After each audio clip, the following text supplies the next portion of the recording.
শ্রীমন্তী, আমার মনে হয় তোর ওকে ছেড়ে দেওয়া উচিত। অনেক অভিজাত ফ্যামিলির ভালো ভালো ছেলেদের সাথে আমি তোর আলাপ করিয়ে দেব। দেখিস, তাদের মধ্যে কাউকে না কাউকে তোর ঠিক পছন্দ হয়ে যাবে। শ্রেয়া, কী সব বলে যাচ্ছিস তুই? দয়া করে মুখটা বন্ধ কর। আমি অয়নকে ছাড়তে পারবো না, অ্যাটলিস্ট যদি না ও আমার থেকে আলাদা হতে চায়। আমরা কখনোই আলাদা হব না, বুঝেছিস? ওই অয়নের মধ্যে কি এমন দেখলি শ্রীমন্তী যে ওকে ছাড়তেই চাইছিস না? শ্রীমন্তীর ওপর একটু রাগ হচ্ছিল শ্রেয়ার। ও কিছুতেই বুঝে উঠতে পারছিল না যে স্টেটাস হোক বা এডুকেশন, ফ্যামিলি ব্যাকগ্রাউন্ড হোক বা প্রতিপত্তি, অয়ন কোনো দিক দিয়েই শ্রীমন্তীর সমতুল্য নয়। অথচ মেয়েটা তাও কেন ওকে ছাড়তে চাইছে না? অয়নের প্রতি শ্রেয়ার তাচ্ছিল্যের কথা জেনেও শ্রীমন্তী বলল, হয়তো তোদের চোখে অয়ন ভালো ছেলে নয়, হয়তো ওর অনেক খুঁত রয়েছে, কিন্তু আমার চোখে ও সবার থেকে সেরা। আর যদি যোগ্যতার কথা আসে তবে আমি ওর যোগ্য নই। শ্রীমন্তী, ওয়েট, দাঁড়াও। অয়নের গলাটা শুনেই শ্রীমন্তী চমকে উঠে আপন মনে বলল, ইস, আমি তো চেয়েছিলাম অয়নই আমাকে প্রথমে ভালোবাসার কথাটা বলুক, তবে মনে হয় ও শুনে ফেলেছে।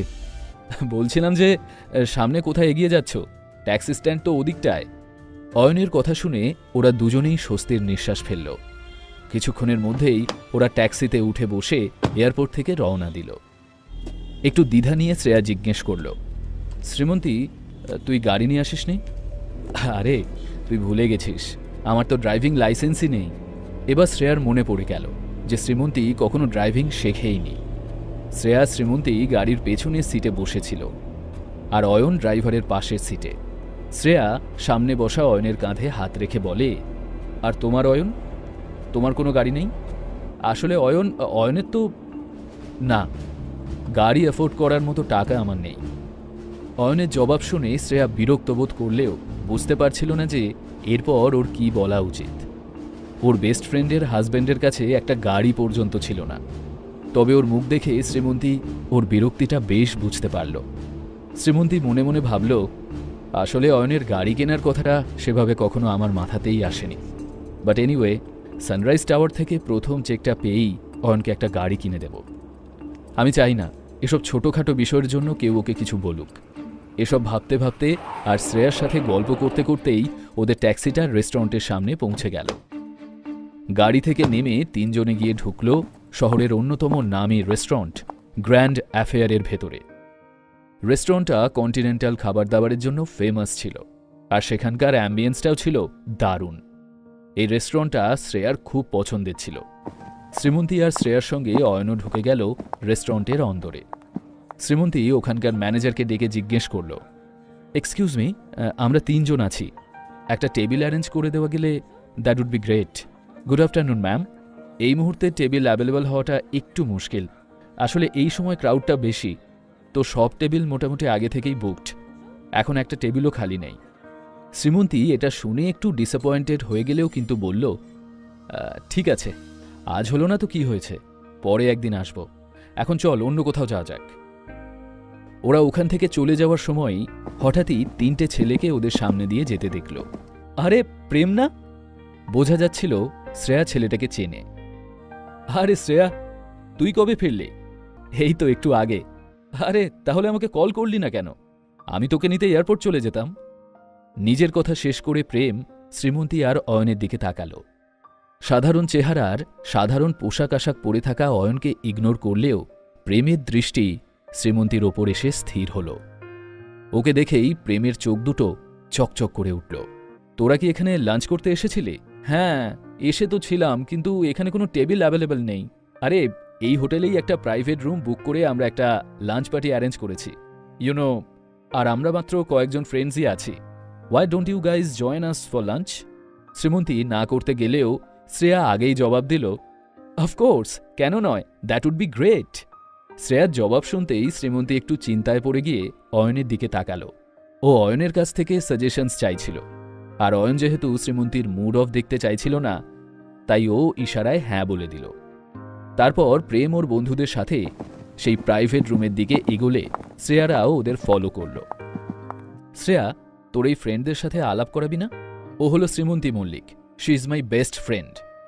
শ্রেয়া শ্রীমন্তীর পরিচয় দিলেও অয়নকে টোটালি ইগনোর করল। যদিও তাতে অয়নের কিছু গেল এলো না। সেই মুহূর্তে শহরের সকলেই শ্রীমন্তীকে চিনত। মল্লিক ইন্ডাস্ট্রিজের রমরমা বাড়ার প্রধান কারণ হিসেবে ওর নামটা নিয়ে ওপর মহলে কম আলোচনা হচ্ছিল না। আর সেই মেয়েটাই কিনা এই মুহূর্তে প্রেমের সামনে দাঁড়িয়ে। শ্রীমন্তীকে দেখে প্রেম বুঝল শ্রীমন্তী সত্যিই বিউটি উইথ ব্রেনের পারফেক্ট উদাহরণ। Hello miss Mallick, I am Prem Basu, Basu and সন্সের সিইও। এই রেস্টুরেন্টটাও আমাদের প্রপার্টির একটা পার্ট। শ্রীমন্তী পোলাইটলি হ্যালো বলেই চুপ করে গেল। এ হলো রাজ চক্রবর্তী, আমার বেস্ট ফ্রেন্ড। রাজ এখানকার এমএলএ ছেলে, আর ও পরেশ সাহা। তোমরা সবাই নানি জুয়েলার্সের নাম শুনেছ নিশ্চয়ই। রিসেন্টলি যাদের 3টে আউটলেট এখানে খোলা হয়েছে সেটা পরেশেরই। শ্রীমন্তী সকলের সাথেই হাসি মুখে পরিচয় করল। শ্রেয়া, এই ভাইটিকে। এমনিতে বড়লোক বাড়ির ছেলেরা সহজে কারোর সঙ্গে নিজে থেকে কথা বলে না, কিন্তু প্রেম একটু যেচেই আলাপ করে কিউট সাজতে চাইল। আমি অয়ন। অয়নের উত্তরে প্রেম কোনো রিয়াকশন না দেখালেও মনে মনে এই মিডল ক্লাস ছেলেটাকে দেখে মজা পাচ্ছিল। নিজের মনেই ও ভাবল, ও তাহলে এই অয়ন, এর নামও তো ভালোই ফেমাস। মল্লিক পরিবারের এই ঘর জামাইটি সম্পর্কে কে না জানে। ভালোই হলো, এর সাথেও পরিচয় হয়ে গেল। প্রেম ওর বাকি বন্ধুদের দিকে তাকালো। ওরাও বুঝে গিয়েছিল অয়নের পরিচয়। অয়ন, তুমি কি শ্রীমন্তীর হাজব্যান্ড? অয়ন জবাবে কেবল ইতিবাচক মাথা নাড়ল। আমি তো শুনেছিলাম তুমি নাকি কোনো একটা ব্যাংকে কাজ করো। ওরা 3 জনে অয়নকে নিয়ে ঠাট্টা তামাশা করার চেষ্টা করছিল, কিন্তু অয়ন একটুও না রেগে খুবই নর্মালভাবে ওদের কথার উত্তর দিচ্ছিল। হ্যাঁ, আমি ব্যাংকে চাকরি করি। কিন্তু আপনি হঠাৎ এই কথা কেন জিজ্ঞেস করছেন? না না, আমি তো এমনিই জিজ্ঞেস করছিলাম, কিছু মনে করো না। তুমি স্যালারি কত পাও? এবার ওরা বাড়াবাড়ি করছিল। ওই 12-13 হাজার, কখনো বোনাস অ্যাড হলে 15ও হয়ে যায়। কথাটা শুনে ছেলেগুলো একে অপরের দিকে তাকালো। দারুণ স্যালারি, মানে আমার স্টোরের অ্যাকাউন্ট্যান্টের স্যালারিও এর দ্বিগুণ।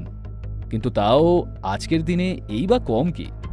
এসব কথায় অয়ন পাত্তা না দিলেও শ্রীমন্তীর খুব বিরক্ত লাগছিল। কেউ অয়নকে অপমান করলে ইদানিং শ্রীমন্তীর খুব রাগ হতো, কিন্তু এখন শ্রেয়ার কথা ভেবে ও নিজেকে শান্ত করে নিল। পরেশ, তো স্টোরে কোনো এমপ্লয়ি দরকার পড়লে অয়ন ভাইকে কনসিডার করতে পারিস। যথেষ্ট স্মার্ট আছে আমাদের ভাই, তোকে কমপ্লেন করার সুযোগ দেবে না দেখিস। হ্যাঁ বেশ, তো আমি অয়ন ভাইকে অ্যাপয়েন্ট করতেই পারি। স্যালারি ওই 25-30 হাজার দেব। রাজি থাকলে কাল থেকে জয়েন করতে পারো। কথাটা শুনে শ্রীমন্তী চমকে তাকালো অয়নের দিকে। ভবিষ্যতে কি হবে? অয়ন কি পরেশের স্টোরে জয়েন করে যাবে? শ্রীমন্তী কি অয়নের অপমানের জবাবে মুখ খুলবে? জানতে হলে শুনতে থাকুন এই গল্পটি।